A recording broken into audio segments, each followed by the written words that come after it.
Hello, I am Nelson Dafe for News Express Television Sports.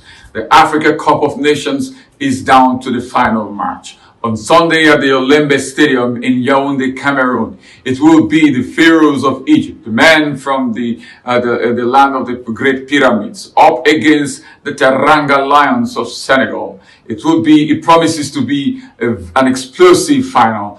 Just a couple of days ago, Senegal beat Burkina Faso by 3-1 in the first semi-final of the AFCON, while on Thursday evening, Egypt shocked host Cameroon via penalties.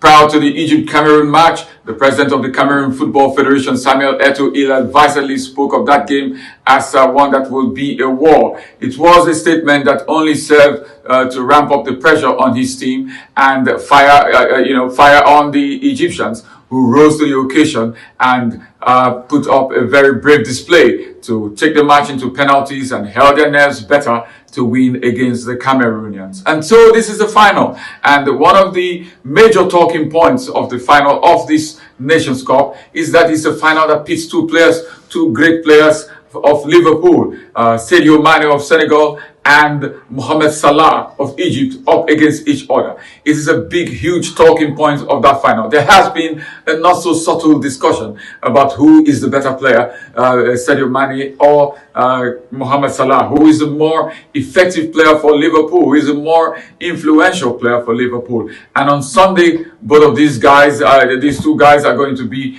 away from their comfort zones, away from the relative comfort zone of Liverpool, and they will be up against each other, leading their countries in what promises to be a real cracker of a game. I'd like to speak a little bit about the strengths of the two teams, the little differences between the two teams. The two teams haven't got to the final. Of course, you don't get to the final without being a very good, solid team. The two teams are very good, solid teams. But there are very, very noticeable differences between the two teams. The Senegalese are tall, very athletic specimens, just like the Cameroonians that the Egyptians beat in the semi-final. But unlike the Cameroonian team, the Senegalese team have the very influential Sadio Mane up front for them. A Sadio Mane that can turn the game on his head in a split of a second. And so, with the big athleticism we saw in the match between Egypt and Cameroon in the early stages of that game,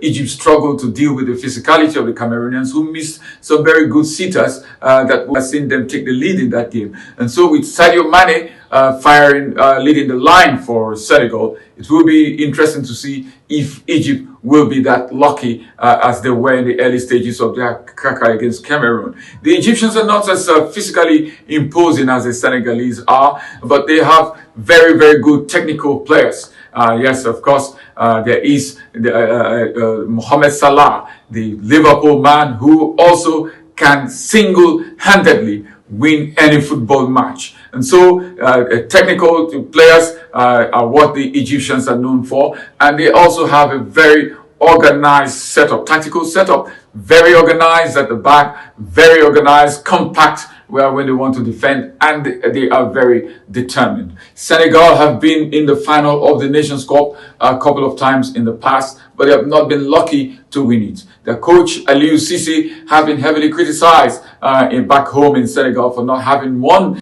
But for Egypt, they have enjoyed relative success in the Nations Cup in the past, won it so many times. The team that has won it the most times in Africa. But over the past few years, they have struggled to recreate that winning form, that title winning form in the Nations Cup that they have been known for. And so on Sunday, they want to once again taste the Nations Cup. Moh Salah spoke of it as a win that will be the best in his career, winning the Nations Cup. And so Sadio Mane up against Moh Salah, Egypt up against Senegal, the final of the AFCON on Sunday after 90 minutes, hopefully, or maybe after 120 minutes, or even maybe after penalties, we will know who the new kings of Africa will be. I'm Nelson Dafe for News Express.